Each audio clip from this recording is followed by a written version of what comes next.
Hello and welcome to Pop Snitch Pod. I'm Rachel. And I'm Brandon. And we need your help. We really, really need you to stop what you're doing and go to YouTube and make sure that you're subscribed there. We've already seen a lot more people subscribe and we really appreciate it. If you have already subscribed, what you can do is send it to a friend and just say, hey, you want to make my day? Subscribe to this. You don't even have to watch it. Just subscribe to it. So sharing is caring. Create yourself a FoodTube account and just create another account and just follow like us Finsta, there. they do have FoodTube. And do what you need to make those numbers soar for us. We appreciate you in advance. But what were you gonna say? Well, I was going to say, elder millennial Brandon had no idea what a Finsta was until like 2 weeks ago. That is so embarrassing that you didn't know what that was. That word has been utilized for like over a decade. I had no clue. And people use it all. The worst part is that people used it all the time. And I just ignored, because I just didn't know. I thought Finsta was like another thing I just wasn't involved in. They'd be like, I was on Finsta and blah, blah. I'm like, you're like, well, I'm not involved in Finsta. It's also I'm not on that platform. It's also important to note that I don't try to hide any of my online dealings. Like, I will friend someone that I do not know simply because they're like a tertiary friend of a friend that I want to know more about. So I'll just friend them. Yeah. And no, Brandon is quick to send it. Quick. It's crazy. Yeah. And his full name, Brandon Batson, would like to be your friend. Brandon Batson is asking to follow you on this platform. And it is anywhere. He'll do it on Facebook. He'll do it on Instagram. He'll do it on TikTok. He doesn't care. He's got no shame. If my friends want to learn something about someone that we're low-key stalking, we just send Brandon to it because his mom will send it to people too. Like, it's their whole family is just like, sure, yeah, let's throw it out there. I mean, I have many friends from jobs that I've had, from all these different things, and I'll look on there and I'll be like, mutual friends, Robert, Kyle, and Cynthia. I'm like, my parents are friends with these people that I don't even talk to anymore. Oh yeah. If your parents see that you're friends with someone, they're like, I absolutely will also be friends with them. I don't know who they are or how you know them, but we're friends now. What's crazy to me is that people accept it. I'm like, what? I would never. I got it honest. I learned it. All y'all nosy. That's true. So I want to jump in on some lead topics today. One of which being we saw the release of Sydney Sweeney's Amazon-backed lingerie brand that came out this week. Yep. Not liking it. Not liking the vibes that I'm getting off of that. I'm very surprised that you're not into Sydney Sweeney and a lingerie brand. Well, here's the problem, and I'm going to relay it to my plight. Okay, and this is why I don't appreciate it. And Chicks in the is it Chicks in the Office? Is that their podcast? Mm-hmm. They were talking about this, and their reaction I know is going to be most women's reaction. Okay, they don't like it. They feel like it's weird. Like, who's buying this? It doesn't seem like Sydney Sweeney would be the person that I would want as a woman showing me the lingerie that I need. It seems something like a boyfriend would buy for their girlfriend and be like, hey, don't you want to try this on? Mm-hmm. Which is the whole problem. Is when I saw this, I knew my feeble attempts to try to get you to put on lingerie for me are dead in the water. They're just one step closer to never seeing it. Wow. Because I see you're going to see the Sydney Sweeney memes. You're going to see this. You're going to be like, never have. Mm-hmm. So I think it's just, it's robbing us all of what we need and what we want. To me, I'm just like, girl, just do an OnlyFans. Like, if you need that coin, if that's what you're after. Because also the lingerie doesn't look comfortable. It is only for big-chested women. It's only her modeling it at this point, and it's like none of us look like you. Congratulations on having amazing breasts. Can't relate. Now there's a thought. I don't think anybody else is having your take. Just start your OnlyFans. That's my thing. I'm like, if this is for, like, it would be brilliant if it was like a soft launch of an OnlyFans, but like I don't even, and like the way that she did it, like hanging all those bras on the Hollywood sign, I'm like, okay, sure. That didn't make sense to me. That whole move, the whole rollout of it. I mean, the most successful part of it is that it's just her in lingerie, and I'm sure every man in the world is looking at that. But it's for women though, right? Like, well, here's the thing: like Kim Kardashian, she comes out with Skims, right? she knows that her body is not relatable to most women. So if you look at Skims, you're looking at like extra, extra, extra small to like 4 times extra large. She has models of all sizes. She does show it on herself, but she's so smart with her campaign of who she brings in to be a model, of the types of things that she has. They're meant to suck you in, or at least initially. Like, it's a completely marketing. Different vibe. And so anything that she does that's like a ploy is like the nipple bra, or, you know, the thong that's supposed to look like a bush or whatever. Like, she does all of that, and it's like crazy, but it sells out because it's funny. And so she's not reliant on the fact that she has a hot body to sell this stuff, even though it does help her. So I'm just like confused about, to your point, who Sydney Sweeney thinks her audience is. Yeah, because I don't think it's going to, what I think is it's not going to translate to sales, was what we're both saying here. It's like, I don't see, I'm not trying to buy I just that don't shit. see women, like if women want to be in lingerie for their men, I don't think they're going with that brand. I think they're more apt to get something from like Fenty or like a female forward brand. Mm-hmm. Versus this that seems like it's marketed towards your boyfriend. Yeah. And that's the difference. Like, there's lingerie that's focused on like making you feel empowered. And there's lingerie that's focused on just showing how hot the owner is. And I'm not going to buy the one that Sydney Sweeney's doing.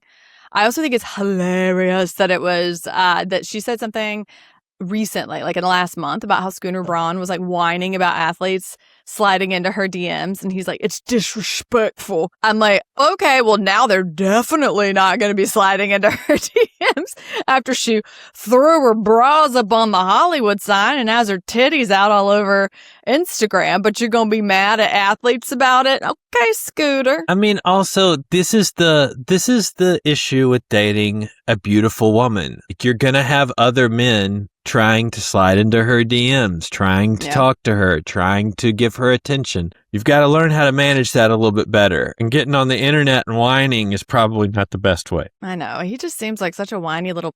I'm like, bruh, you're already rich.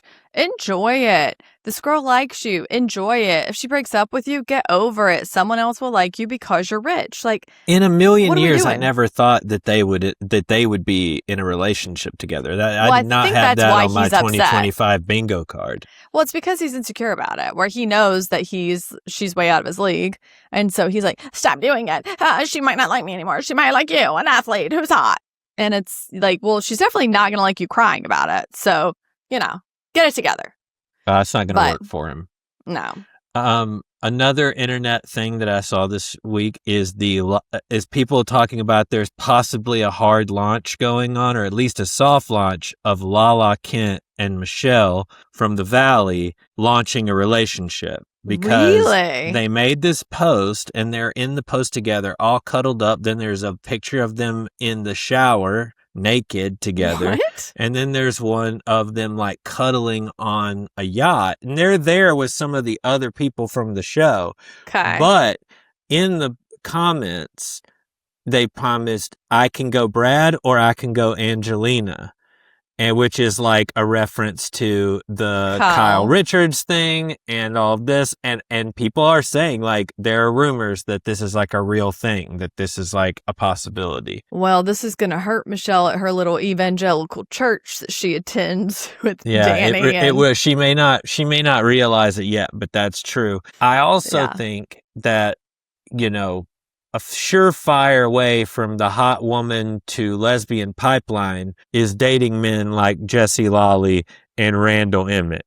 Yeah. So I think, you know, give something else a shot, you know, is kind of how maybe they're thinking about it. I mean, short men, they are dangerous. You really got to find, if you're going to date a short king, you need to make sure he's not nuts. Makes me think of that Bavino weird Gestapo in Minneapolis. I did not realize that he was 5'3" until I saw a picture of him walking with all of his like security guards in his little like fashy outfit. And I was like, oh, he's short. Like, you really have to beware of them, because they're going to feel like they have to make up for, you know, height loss. Yeah, I think that's what happened with Jesse Lawley. And perhaps Randall was also just like not attractive and then lost all of his money. So there was that as well. But Lala's not really been in a relationship in a long time, No. At least not an official one that we know about. Well, would you ship Lala and Michelle together? Why not? I mean, if they're Yeah. happy, that's two women who have gone through a lot and deserve to be happy. So if they're happy with that, or even if they're just happy making us all think that they're together, I'm in favor of that. Like hot girl winter. Sure. Yeah, I could see it, actually. And I love that for them, if so. I also think it's smart to do something like that to get people excited about the Valley coming back. Oh, I mean, it perked my ears and attention up, for sure. Yeah, because I think that a lot of people expressed annoyance that Lala was coming. And this is a good way to make them ease off of that. Yeah. So it's smart either way. It's good PR either way. And so I hope the best for them. I know Michelle is tired after dealing with all of this stuff. I mean, Jesse's exhausted. Watching him is exhausting. So I could not imagine being in a relationship with him, having a child, and having to like walk through this divorce and co-parenting with him. So, and then, she broke up with that bug-eyed man, that bee guy, that honey man, that bug-eyed honey man. The other people on the trip were Brittany Cartwright, Beer Cheese, and which we know she and Kristen have, snogged down below. Oh wow, that's right. I forgot. Oh wow, I forgot about that. And then Janet, strangely enough, was on the trip. So that foursome was on the trip together. So we'll see kind of what comes of that. I assume that they're filming, or at least in the mix right now. So I'll be interested to see what comes of that. I'm excited, man. I'm ready for it. As we announced last week, we did attend the Summer House premiere of episode 1 this past week, along with a sneak peek of Rhode Island, which looks incredible from the 3-minute clip that we saw. But it seems like that's going to be a lot of fun. We got there super late, basically had to sit at the door. That's correct. They thought that I was like part of like the people associated with the cast, and I was going to go along with it, but then I knew they would inevitably realize I wasn't, and I would be separated from you. So I was like, okay, I'm going to have to come clean. Yeah, it was a less than ideal environment for what they were trying to do in my mind. Like it was like a watch party, but there were just like random TVs on the wall. It wasn't great, but it was a lot of fun just being there with other people. We met some people who were at our table that were a lot of fun. And we got to see the premiere, which I thought was incredible. I mean, I will say it is so good that they and whoever their teams were smart to say that they needed to announce their separation prior to the premiere, because wow. And I think it's going to be interesting to like watch it throughout. It's a longer one too. It lasted for a while, right? It was like more than 40 minutes. I want to say it's probably going to lead into Watch What Happens. So it probably goes from like 9 until like 10:15. Yeah, I was going to say, I think it's like an extra 15 minutes. But it is really interesting. I love the newbies, and I don't think I have ever felt that way upon a first watch. I really liked West the first time I saw him. But who is the blonde girl that's so funny? I know the other girl's name is Leva. I was going to say, we're going to have to learn everybody's name before next week's episode, because next week's episode, I'm calling it now, is just going to be a all Summer House. Yeah. What are we thinking about the new season? We're actually going to have our first guest in a while, Patrick Quinn, who is Wendy Von Diving Board on Instagram. We're going to show one of his videos right now that he made about Summer House. I actually connected with him through a friend, Hannah, who has a podcast about poetry called Poking Around Pod, if you want to check that out. But here's Patrick, who will join us next week. Kyle and Amanda breaking up. None of us saw this coming. It's not too late. You can still fix this. Like, are you sure you want to do this? I know a really good couples therapist. 10th time's a charm, right?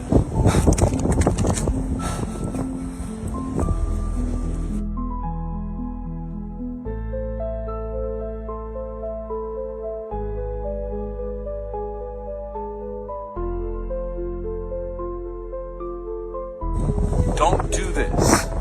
It's never too late to fix this or start a career as a DJ. Think about the dogs. Think about Loverboy. Summer's supposed to be fun.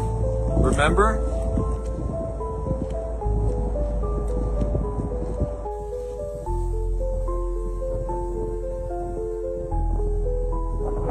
Follow me for more Summer House related content.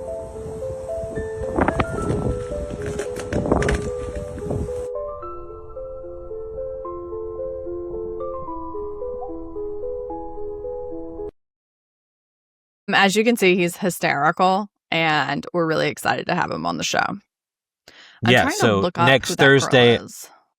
so next Thursday, our episode will feature him on with us talking about the Summer House premiere and talking about what we're looking forward to. And maybe we'll go back in time and talk some old Summer House lore as well. Yeah, her name's Bailey. She cracked me up in a way that I haven't laughed in a while at her story and just what happens to her. She is very relatable as a character on the show. And I'm glad that they're bringing in some fresh blood. They really, really needed to. They apparently have a ton of new people. It takes a lot to make up for Lindsay and Paige being gone, I think. They were worried. But I'm glad. I'm glad there's a lot of new blood in the house. I'm glad that there's going to be a lot of interesting entanglements. Well, I think it's going to be great. I think it's going to be great because there is a sense that they're kind of throwing spaghetti at the wall and not just leaning on the old cast. Yeah. And I think what we're going to see based on, we won't get into it too much right now, but I think based on what we're going to see is that I feel like the old cast is kind of stepping it up because they know they're on the chopping block. Yeah. And they're bringing the realness. We're very excited about the season. I have to know what happens for Kyle and Carl to fight because the last time that happened, alcohol was involved. And that was during the 2020 season when Carl started sober and then obviously after his brother passed, ended the sobriety. But I just am trying to understand what could possibly have happened to create that. Already, even in the previews and stuff, we're seeing that people in the house, from Carl to other of the girls who've been there for a long time, are kind of in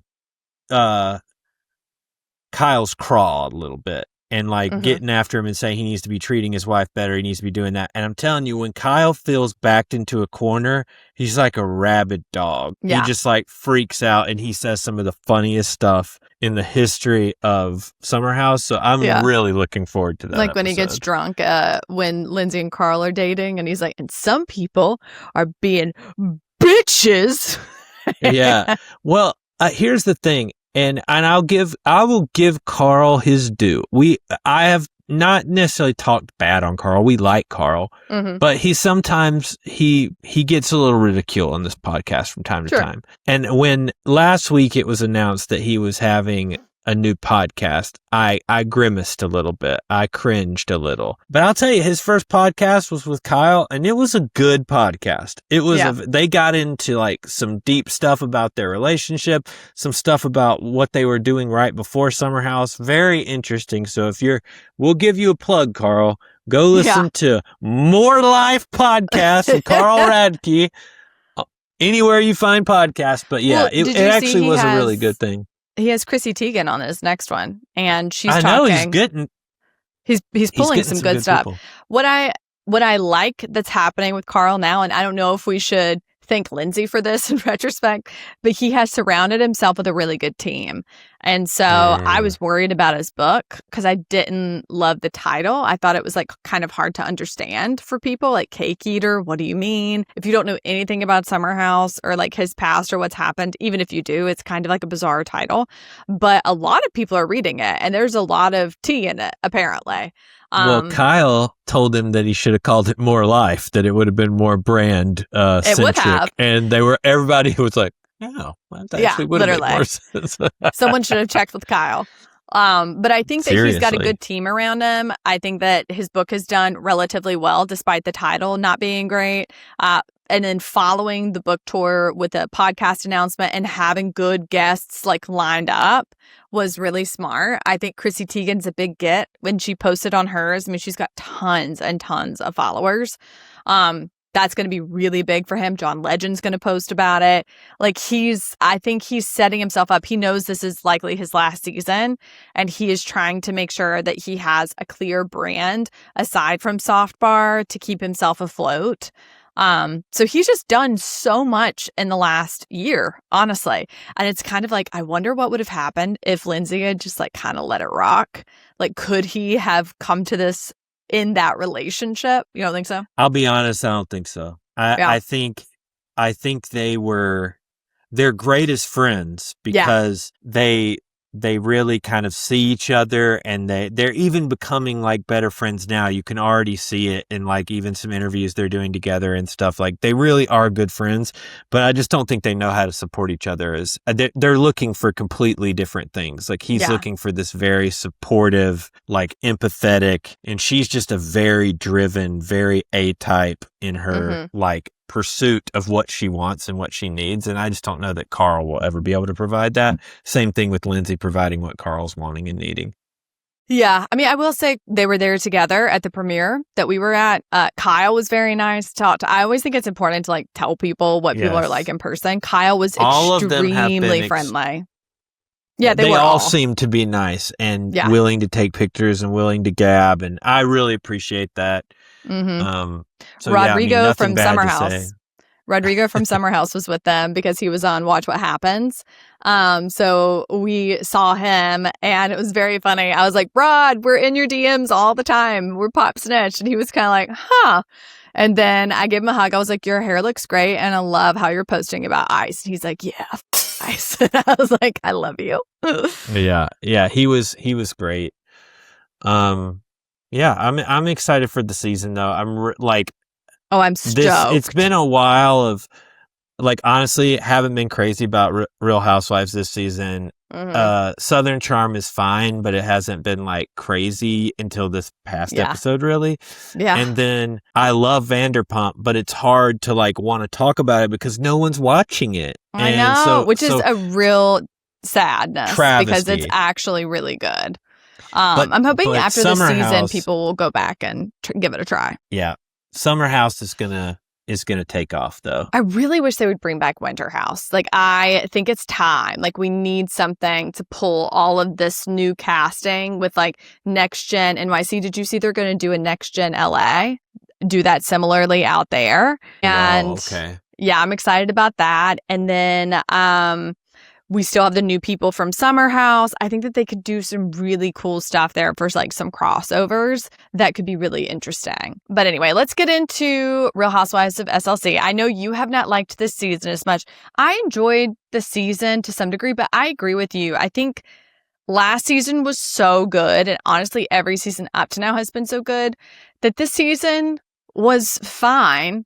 But I feel like so much of the conflict was about things that either we didn't see or were off camera, or people were at a heightened level because we didn't know about a different issue, that it was very difficult to follow the reasoning behind everything as a viewer until this. And then I honestly have been pretty unimpressed by the reunion.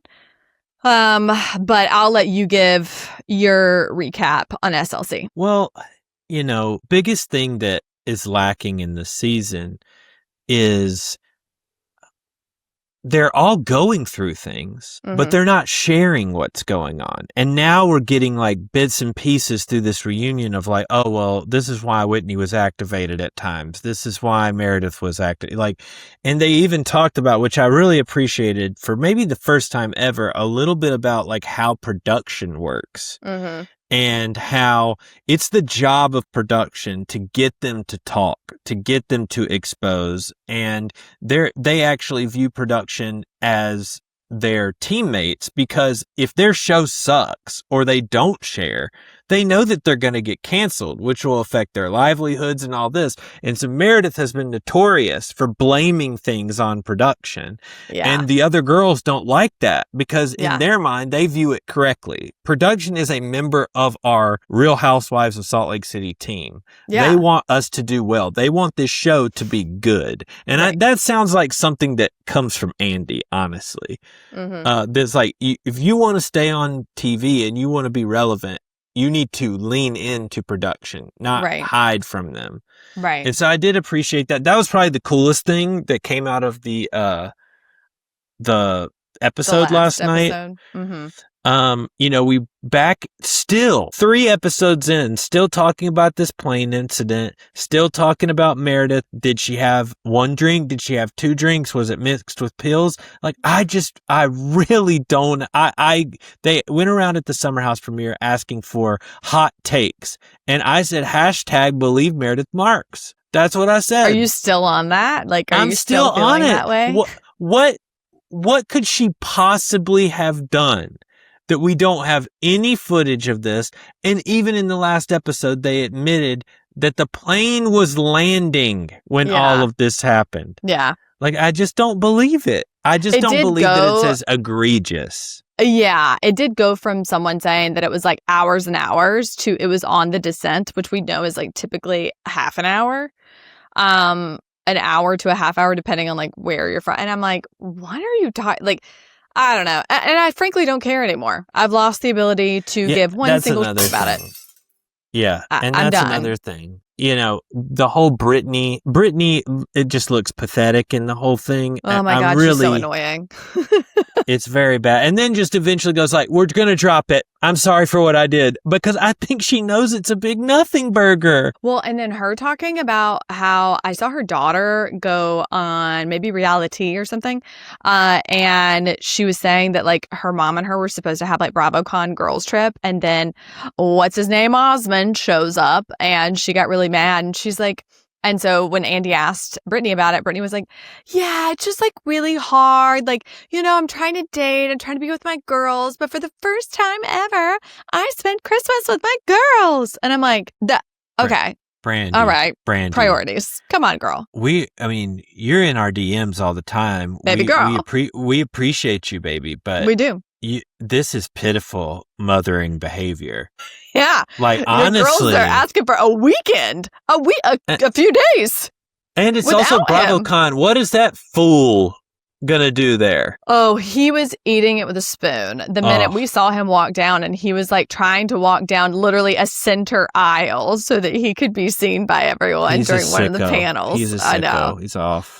Someone came up to give a picture and he was like, oh, I guess. I think another big part was we kind of got some insight into the Lisa and John trouble. Yeah. And Lisa went full victim mode on this. Yeah. And was basically like, he was disrespectful to me and I basically had to go and like be alone by myself for hours. And everybody was like, I didn't get that impression from what we saw on the show. It just seemed like he wanted you to listen to him. Yeah. And what he was saying. And then they showed the clip and I'm like, wow, like that even, I think because of her reaction to it, it made it seem bigger it was. But he was just like, can I talk for 5 seconds and you actually listen to me? Yeah. And I can't imagine like when Lisa gets on a spin and she just is just talking and talking and talking. I don't know how you would get a word in edgewise. I don't think he does. And I think someone said this, like, if this is the meanest thing John's ever said to you, certainly on camera to embarrass you, like, what a saint. Literally. All the other men have done much worse. Yeah, like seriously. But I mean, I do feel sorry for Lisa sometimes. I mean, she just projects so intensely. And then when it comes back on her and people are literally just saying like, hey, it'd be great if you could shut up and listen for a second. And she takes it so personally and sobs. And it's like, girl, they are not asking for a lot. They're really not. But she is either talking and yelling or disassociating completely and doesn't know where she is. There's no in between. I mean, it's wacky. It's wacky. And last night you see it and it turns on and turns off. Like, like she immediately was like, yeah. And granted, I mean, there's a lot of editing and stuff. They were in there for hours and hours. But it's hard to edit around insanity. And well, so, speaking of making something about yourself, what do you think about Whitney hijacking Bronwyn's conversation? whoa, just whoa. And I don't know if I couldn't tell if the plan, at least in Whitney's mind, had been to eventually bring some of this up and kind of create her moment. Sure. And we're getting towards the end, and then Bronwyn drops this bomb, and it's like she was crying because she wasn't going to get her moment of talking about what's going on with her and her husband, like in the same way. Like she had kind of like said, we're having like some marital woes. But once that bomb drops that Bronwyn and Todd are not together anymore, like Whitney saying that her and, what's his name, are working through some things just doesn't have the same spin to it. You know what I mean? I think she was genuine in crying. I think it really did trigger her. But I think you said something last night that was true. Like when she said, I'm the one who keeps messing up.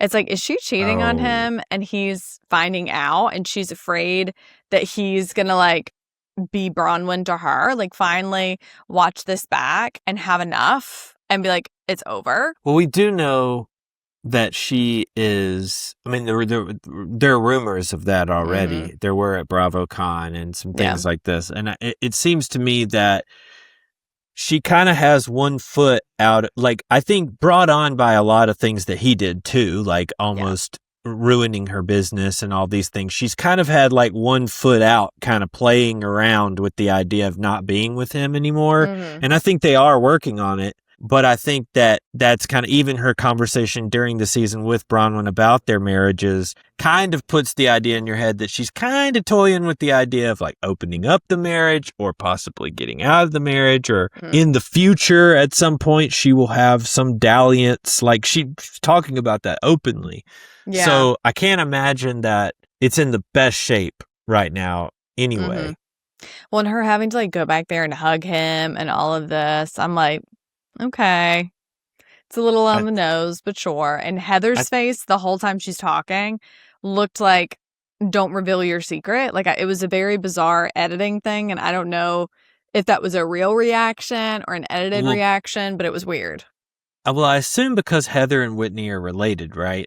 Yeah, they're cousins. And that maybe she has a little more information, and she was almost trying to kind of communicate with her eyes and face, like, don't take your moment right now. Don't take your moment right now. Yeah, and like rein it in. Sure, she couldn't help it. She had to do it. And that it was not like, I think they handled it okay in the editing, but she edited herself there into a very bad position of looking like she's trying to steal Bronwyn's like very reserved moment of like explaining what's going on in her relationship. And Bronwyn's talking about such serious things, like the passing of her father, the way her mother is essentially putting her faith in her Mormonism before her when she's speaking to her. How she's dealing with the aftermath of the show, of the fact that her mother blames her for the blowback from her mother's own actions, how watching the show back like broke Todd, how she realized like she was stuck in this holding pattern with how people were talking to her. And that gives him, like, honestly, I feel for Todd because I'm sure his edit is, he's got a villain edit, and it's an easy edit to give him because he's not really that involved. He doesn't want to be involved in the show. Yeah. And then he looks unsupportive, even though he's probably looking at his wife devolving in front of him, despite all their issues. And I think there's part of that. I think he's also just a very private person. So I think he gets this really bad edit.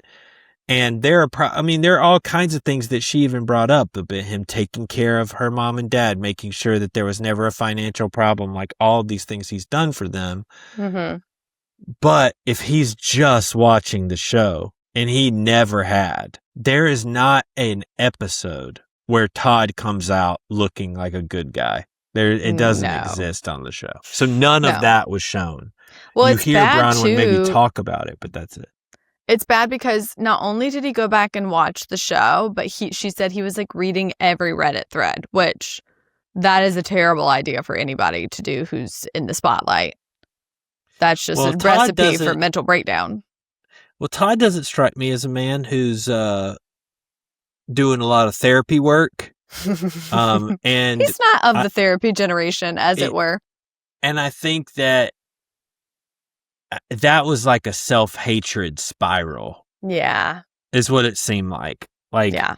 He was ashamed, and then he fed the shame machine, and then he went down. He just kept going and kept going. And I mean, I'll be interested to see what happens. I mean, she didn't shut the door on the relationship, but it seems like she has kind of moved on. Well, now they're apparently living together again, like cohabitating. Who knows? Who knows what's going on? So I guess we'll find out. Let's move on to Southern Charm because we've got 2 episodes to discuss.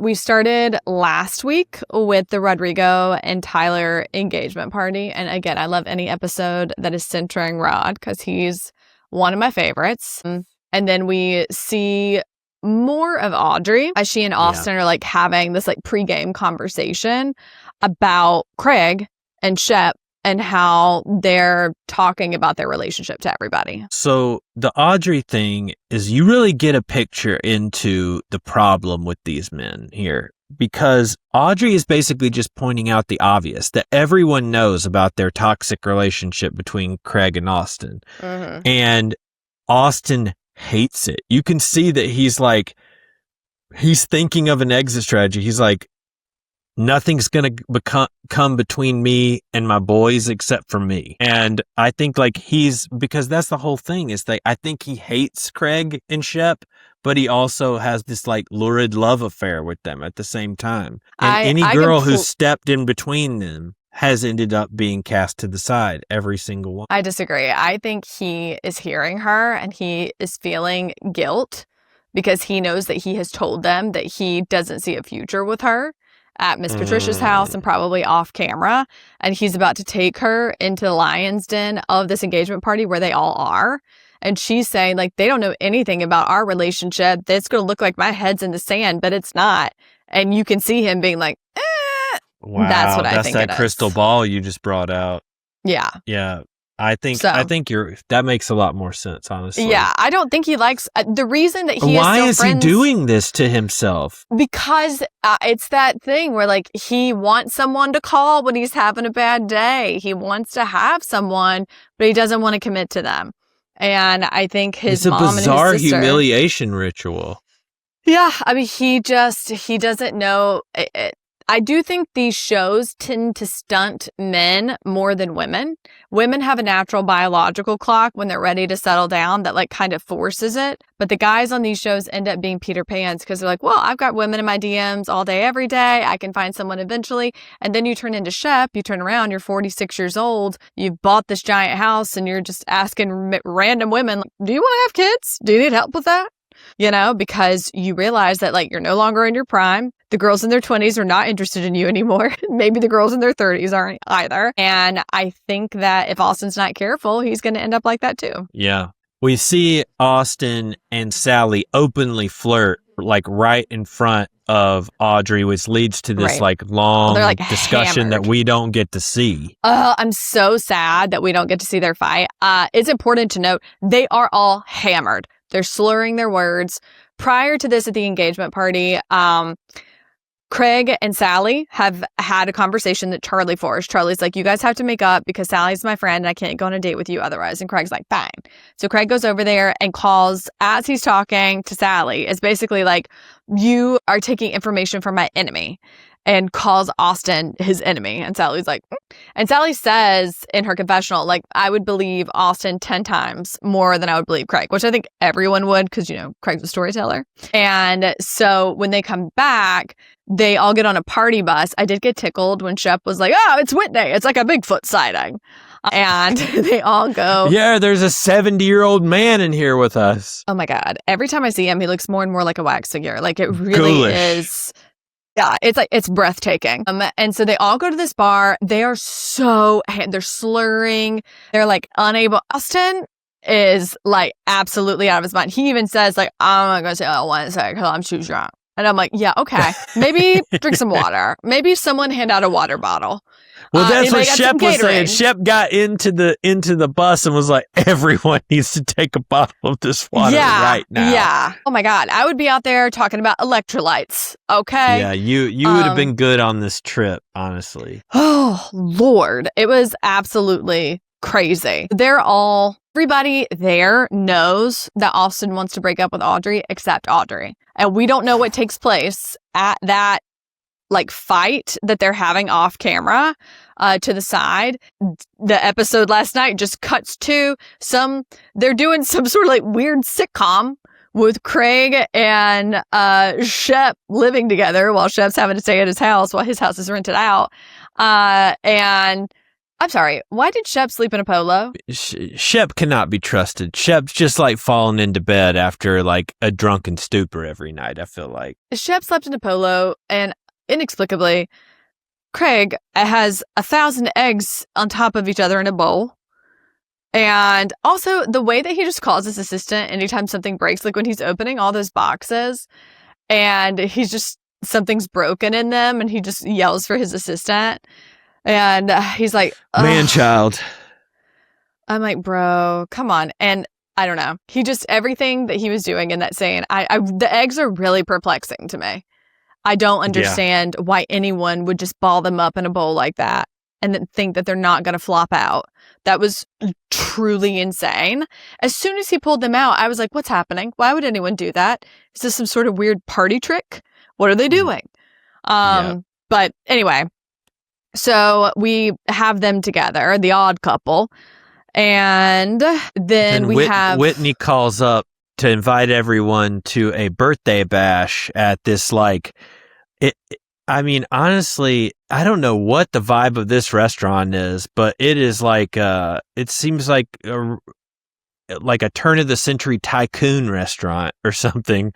Yeah, and they're also. When we get into it, we could talk about it for that, but they're all dressed for a different dinner. Oh, yeah. All four of them. So it's difficult to tell what the vibe of the restaurant is. Craig's in a suit. Austin looks like he might be playing golf. But yeah, so Whitney calls everybody, tells them where they're going, and then it cuts to Madison and Vanita getting their nails done.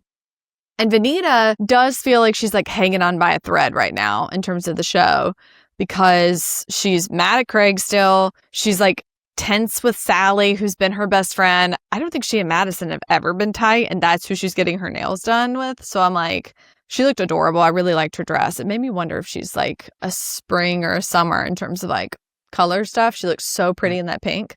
But I don't know. I felt really sorry for her here because I'm like, what is her storyline this year? You know what I mean? Yeah, I think it's part of the whole problem, too, is like even at the very beginning of the season, Craig was trying to push her out of production because he doesn't want to film with her and doesn't like her.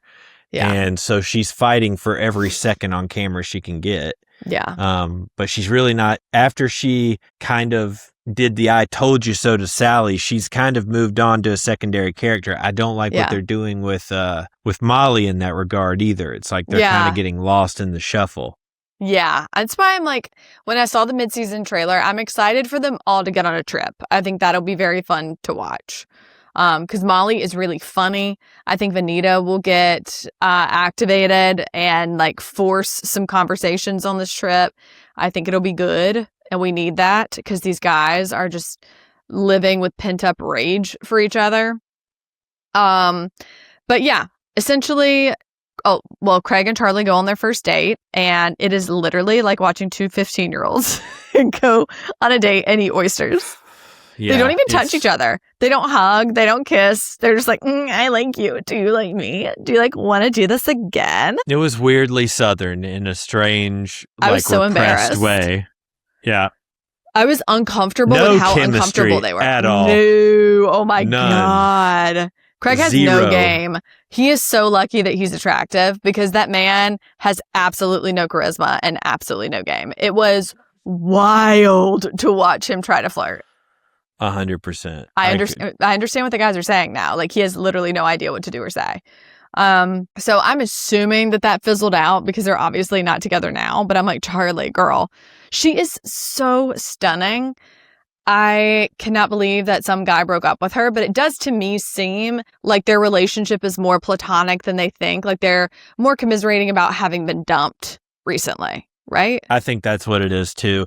And I will also say, yeah, I think the biggest thing with, and the thing is, I don't think him and Sally had very much chemistry at all. Like it's hard to watch. Yeah, well, I mean, I don't think he's having chemistry with people because he's still in love with Paige at this point. I mean, he has just said at Miss Patricia's house that he would take her back in a second if she would have him. And newsflash, she would not. The timelines. Yeah, like, these are like pretty quick basically turnarounds. Right after, like they picked up cameras for the end of the previous season, like a couple of weeks before they started production on the next season. Yeah. So Craig's still in a state.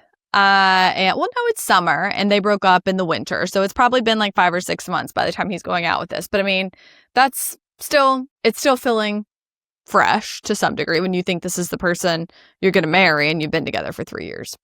So anyway, they all go out for Austin's birthday. They are dressed for very different occasions. They're getting these drinks that come with like warning labels. And I got very tickled. You noticed this too. Shep and Whitney, it did seem like we're calculating the costs of everything that was being ordered. And so I just have to know, like, how much does Bravo cover versus like what they cover? Because it did seem like, I mean, the Austin and Craig did not seem to care at all. They kept ordering stuff for the table. But the two Richies were like, what's going on? Well, I think another one for the table. I've heard things about like there are only very specific things that production will pay for. Right. And like I don't think a bottle of Dom for the table probably fits into that category. Well, I think Whitney didn't like that. Because Whitney like organized this, I think he realizes in real time, this is on me. Well, yeah, you're like 100 millionaire, so maybe you can pick up the bill. But anyway, they go there. Shep, you can already tell, is like, oh God. He's like sitting in between them. I don't think I have ever seen him in a scene be so silent. Oh, have you? No. It's like mom and dad are fighting and Shep does not know what to do. Well, the problem is this happens to Shep a lot, and I actually have empathy for him in this, is that mom and dad are looking to him to say something or to side with them, and there's no siding with either one of them. Like, they're both wrong. Yeah. Well, they're talking to each other at Shep. Like, Craig will look and say something to Shep, and Shep's like, what do you want me to say? And like, what? Shep's like, there's nothing I could say that's going to make this better. It's all going to be worse, so I'm not going to say anything. No. And I totally feel him on that. And the truth is, like, they would not be friends were it not for the show. Because not at this they point, hate each other. They're like frenemies. But they know that they need to fight, they need to have it out, and then they're going to have to, like, come back together eventually so that they can all remain getting paid. It's toxic. It's very toxic, but it was very funny because Craig always wants to position himself in like a position of power. And so his way of doing that at Austin's birthday, because I think he knew that Austin wanted to utilize this as a moment to like to air his grievances. And Craig's like, I really want to do a toast to like, let's stay positive. I think it's important that, you know, we're all friends, water under the bridge. And Austin's like eyes are rolling in the back of his head. And it's like, okay, Mr. Positivity. That's what we always say about Craig. Exactly. And friend of the pod, Madison, who has appeared on this podcast before, texts us earlier on DMs and is like, who do you side with, Craig or Austin? And then she said she sides with Craig. And really just to be contrarian and because I don't like Craig, I said Austin. But they're equally guilty in this lead up, but that manipulation by Craig, that was a real gunner moment on his part. Yeah. And then the other thing that he said to Austin that was like so below the belt was when he came out with the line like, what have you done in the last 5 years? Oh man, that hurt. And honestly, like that broke Austin because he's like, I can't help that my beer company didn't work out. And he just kept on. He's like, you have done nothing. You're the same exact person. Like, you're pitiful. He couldn't stop. Like, dang, man, this is his birthday, brother. I know. And then Austin, is like, you're a terrible person. I actually do hate you. And Craig's like, you can't take those words back. I hate you. And I'm like, Honestly, what you said is way worse to me. Oh, yeah. I would rather absolutely. someone look at me and say, I hate you, than you've done nothing with your life for the last 5 years. That would break me, especially in Austin's position. And I think given the fact that Austin's having so much trouble figuring out his next move in his relationship, pointing out that he had trouble doing that with his job, that he's had trouble, like, I think it's just showing him a pattern that he's not ready to deal with right now. And it was cruel to do that at his birthday. Yeah, I couldn't agree more.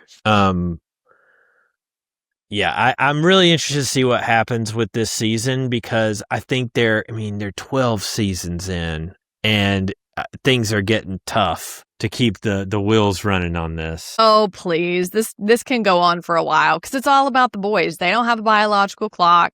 It will be about these boys until the end. The women will come and go, but none of these guys are getting hitched anytime soon. I actually strangely think that Shep is ready for a relationship of some sort now. And so I'm curious to see if that bears out for him at any point. Like, obviously not in this season, but at any point in the future, if he can actually make that happen for himself. Right. You know, it only took him 46 years. Exactly. I think we're kind of reaching the end of our time, especially since my light has completely died and a lot of You've other lost things. your sparkle. Yeah, and I think what we should do, because we've missed several episodes of Vanderpump, and I'm thinking we should maybe do like a little bonus episode at some time to kind of pitch this show in its current formation to people, and maybe like as a mid-season challenge, like, hey, this is where we're at mid-season. This is what's happened. These are the players. Give this show a shot. Well, I will say this about it.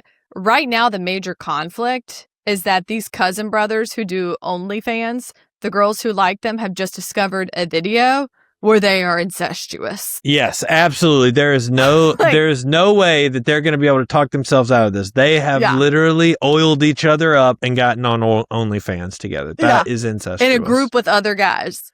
In a pile. So give it a shot. It's good. So give it a whirl. And we will do this episode. Yeah. But I think and I do love Shane. Shane, I really thought I was going to hate him. I love him. He's great. My guy. He's great. Yeah. So next week we'll have a little more time to talk about Vanderpump, and we'll also be doing a huge episode on the new Summer House. So, oh my God, I'm so excited. We'll have our guest next week. So please make sure you tune in again. Make sure that you subscribe to YouTube, follow us on Instagram. I don't really care about TikTok because I don't support Larry Ellison and his fascism, but that's up to you. If you want to follow us there, great. We'll have you. We're there. We're still posting. I'm still posting there. I deleted it from my phone, but I am posting there. We have more followers there than anywhere. And Rachel's like, let's stop posting. Yep. Listen, I'm a woman of principle, if nothing else. Yeah, I appreciate it. I just want our podcast to grow. Yeah, and dear listener, we need you for that. So share with a friend, okay? If you've made it this far, share this podcast with a friend, because we are your friends, and so share it with a friend of a friend. You understand. All right. We love you guys. Bye. Bye.